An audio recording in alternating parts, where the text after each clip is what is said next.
Jordan Seaton, we knew how good of a leader he was as a freshman last year, but I think as a sophomore this year, he's really blossomed and become a true leader for Colorado, despite Colorado having 38 seniors. Matt, take a look at Jordan Seaton showing some leadership during Colorado versus Iowa State here. One play. Finish this drive. One play. We keep going. Come on. One play at a time. He did not mean that. He did not mean that. You looked me in my eyes. You told me you got me, so get me then. Get me then, folks. Who in that bitch? 2-7, you in that bitch? Yeah, swing. Earn your check. First round pick, right? Let's go. The rejected will be respected. I think I'm thinking about another. I don't know if I want a new car or what. But we back to work on Monday. We got to get this thing going. We got a bye week. We're going to get better. We back to business, man. Let's go bust, man. There you have it. Got a bye week. Got to get ready to go smash Utah in the face in Salt Lake City. Matt, what are your thoughts on Jordan Seaton's leadership in his sophomore year? I mean, I've been saying this since day one. But what have I been saying? What have I said 1,000 times, Bailey? That this is the number one pick in the draft. First, yeah, exactly. Next year when he can come out and he plays and he's a first team All-American, unanimous All-American, and he wins all the awards because he will. He'll be the first pick in the draft. Or he'll be the first offensive lineman off the board. You know what I'm saying? Like this year, I think, is Proctor up for draft this year? I believe so. So Proctor is going to be one of the top guys off the board. Trey Zoon is going to be one of the top guys off the board. Like, you know, the big kid from Miami is going to be one of the big top guys off the board. I actually was talking with Mario and Alex Maribel this morning because I got some guys visiting there this weekend. Which Maribel, yeah. Yeah, he's the shit, bro. I mean, he's like this fucking big, but it doesn't matter. He's like the best offensive coach in the fucking country, other than being black. Oh, so, you know, I look at Jordan Seaton here and I see those guys. It's great that he feels as comfortable as he does to keep leading the way he needs to. Thank you, Bobby. I yearned for this last week. I called people out on the show. A lot of the prime sexuals didn't like it. Don't give a fuck. And it happened, you know, and not only that, but I'm texting with Gunner this morning. And I'm like, yeah, well, we'll get you on the show after you guys go beat Utah's ass, yada, yada, yada. 77 special, bro. Yeah, this kid's a Hall of Famer if he stays healthy. And that's just what it is. So, you know who knows that? Jordan Seaton. Because Coach Prime has the ability to get through to people like other people don't. I've said this since day one. It's the way Coach Prime makes you feel about you when you're in front of him. And you're like, this is Coach Prime, but he's making you feel special. That's his superpower. And he's done it with Jordan Seaton now. He's turned Jordan Seaton into a Travis Hunter, Shedeur Sanders type. You know what I'm saying? Like straight businessman about his craft, all about the game.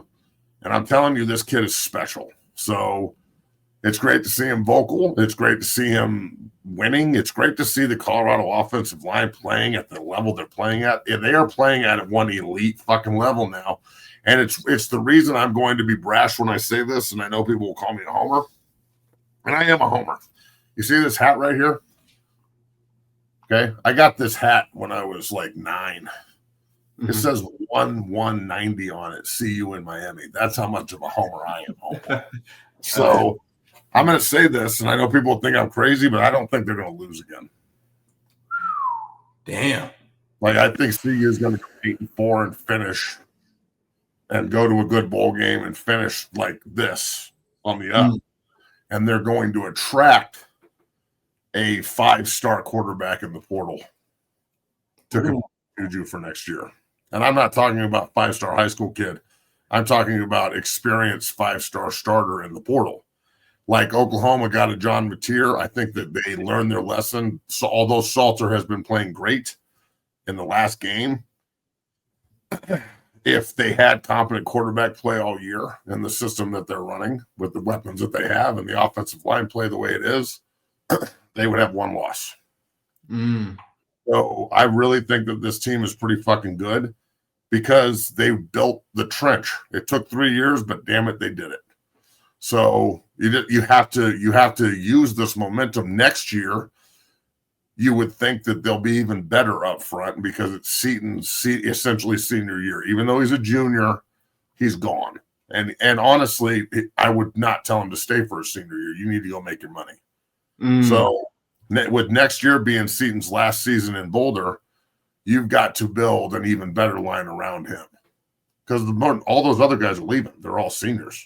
Yeah, I mean, wait, no, they're not. Johnson's not a senior. The 2 tackles are back. The 3 interior guys are gone.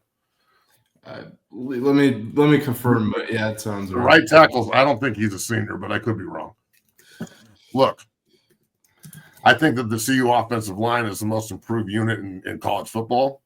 Hats off to Gunner and Coach Gerard and Coach Hang and Coach Prime and everybody up there for Coach Falk for all they've done to make it so. It's good to see, man. It's really good to see because I'm telling you, every good Colorado team since the beginning of time, with the exception of last year's team, could really, really run the ball. And last year was just an enigma because of the players we had. But if you can't do it in college football these days, you're going to lose. And they're not. I don't think they lose again, bro. I think that they go on the road to Utah and win. I think they beat Arizona. I just don't see anybody on the schedule that I'm scared of. Matt, so here's what I think. We both love trench warfare here. I think it's going to be an absolute war against Utah. I mean, Matt, you know how good their offensive line is. I think they got arguably a top 10 tackle over there as well. Devon Dampier, great quarterback who I was really excited to see come up there from New Mexico. Matt, I think it's going to be a war. And I think they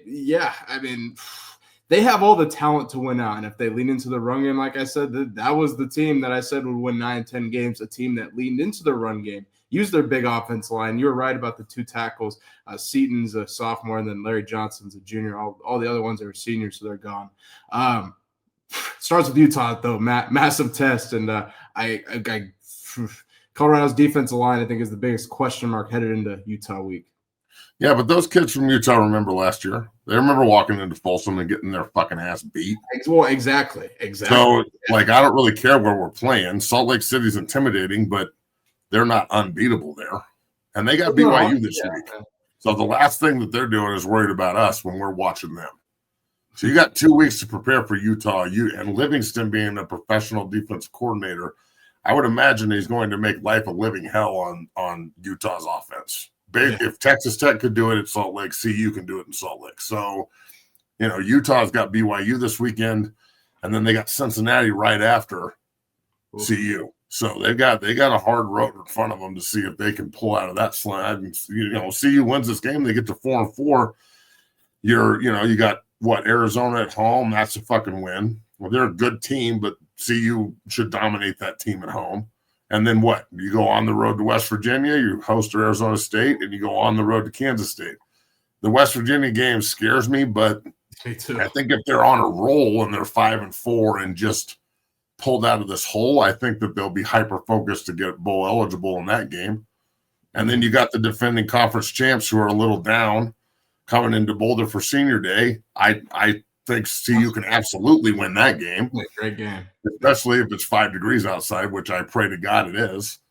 And then, you go to K-State, you go to Manhattan for maybe, some seeding there in the Big 12. So can they win the conference? No, we're fucked there, but they can finish 8-4 and be damn respectable and really, really build towards next year, which I think they do. I don't think they lose again, bro. I said it once, I'll say it again. I really don't think they do. There's a lot on line for CU, and it starts October 25th against Utah. Matt, can't wait to preview it. We'll really dive into Colorado versus Utah preview here on Friday, here on 0 to 60.